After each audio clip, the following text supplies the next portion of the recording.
ser humano sempre se questionou acerca do sentido da vida. Grandes pensadores ao longo da história sempre se perguntaram qual é o sentido disso tudo, qual é o sentido de se viver, da dor, do sofrimento, da vida.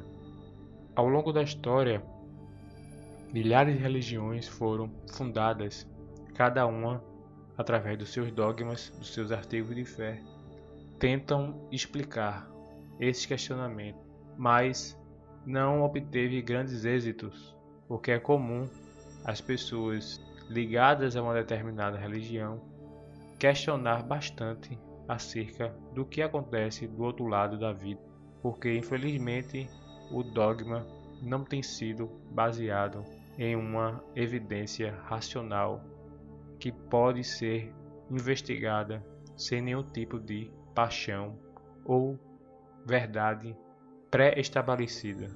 Quem hoje em dia pode aceitar a visão simplória de céu ou inferno como destinação? Não dá mais para se aceitar.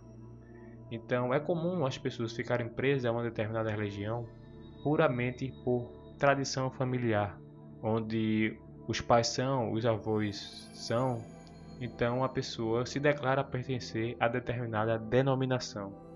O fato é que as pessoas continuam vivendo na dúvida acerca do seu aspecto espiritual. O nosso objetivo é desvincular dogmatismo religioso do assunto espiritualidade, porque para as pessoas que não conhecem do assunto, acham que colocar espírito no meio é mistificar, é sair da parte científica.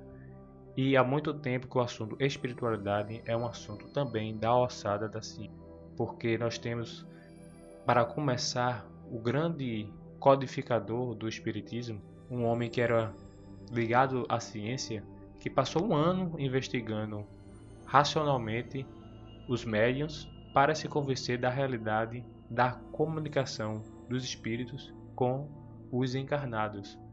Esse homem, Allan Kardec, que era um gênio na sua época, um homem que não era religioso, que era poliglota, tinha formação humanista em diversas áreas do conhecimento e era um homem racional, tanto é que foi considerado bom senso encarnado pelo seu amigo, o maior astrônomo da França na época, Camille Flammarion. Hoje nós temos a espiritualidade sendo estudada cientificamente através dos casos de lembrança de vidas passadas espontânea em crianças, onde as crianças lembram claramente de uma personalidade que tiveram numa vida passada e que essas histórias podem ser confirmadas, como nós temos no trabalho do parapsicólogo indiano Hemendra Nath Banerjee, que pesquisou milhares de casos e demorou um bom tempo para se convencer da realidade da reencarnação, mas se convenceu. Demorou 24 anos, mas se convenceu. Posteriormente, nós tivemos o professor Ian Stevenson pesquisando a reencarnação também, no mesmo sentido do Banerjee, notadamente com crianças. Publicou vários livros, notadamente o 20 casos sugestivos de reencarnação, onde traz uma evidência fortíssima, mostrando que a reencarnação é uma lei natural, uma lei biológica, acontece, acreditando ou não.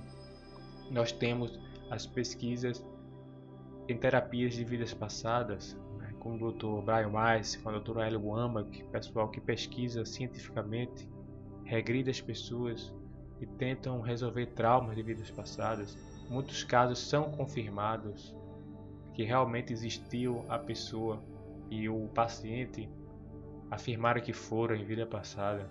A doutora Ellie Wambach trabalhou com mais de 1000 indivíduos, regrediram esses mesmos e eles relataram acontecimentos realmente que batiam com a época da história e muitos deles não tinham conhecimento histórico para dar tantos detalhes verdadeiros. Enfim, nós temos as experiências em transcomunicação instrumental, comunicação com os mortos, com os desencarnados através de aparelhos eletrônicos. Nós temos os próprios fenômenos paranormais, como a visão à distância, a telepatia.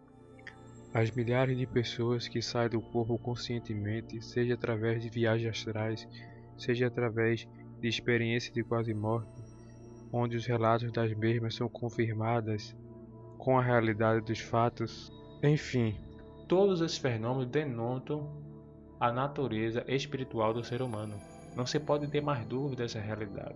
É preciso a ciência abrir a mente, é preciso que a ciência saia do aspecto puramente materialista e se interesse pelos fenômenos paranormais, pelos fenômenos espirituais, que estudem os médiuns, que frequentem os centros espíritas, os centros espiritualistas, que analisem o fenômeno de perto. É preciso parar do julgamento sem o conhecimento de causa, porque não se pode ter mais dúvida da nossa natureza espiritual quando juntamos uma série de evidências, de comprovações realmente que o ser humano é muito mais do que um corpo físico, que ele é um ser espiritual, que ele é um ser interdimensional e que a vida material é apenas um aspecto de uma realidade muito maior.